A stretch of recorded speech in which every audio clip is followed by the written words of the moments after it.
and welcome to week 1 checklist. So each week I'm going to upload a video explaining the checklist, even though if we look at Schoology, it will say everything right here.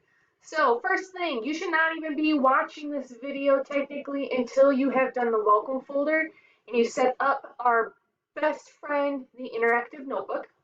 All right. Step 2, watch and complete the numbers review notes. And then you're going to upload a picture.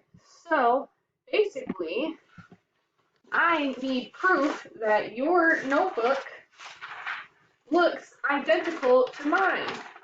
And you have the multiplication chart. Well, you're not sending me a picture of this because I want to trust you guys. And that I can see you wrote down this week's notes. And then after you do that, you are going to have to sign up for the achievement gap screening. So some of your other classes may require this. It's from the district. We have to take this, well, you guys have to take a test, and I have to watch you guys take it.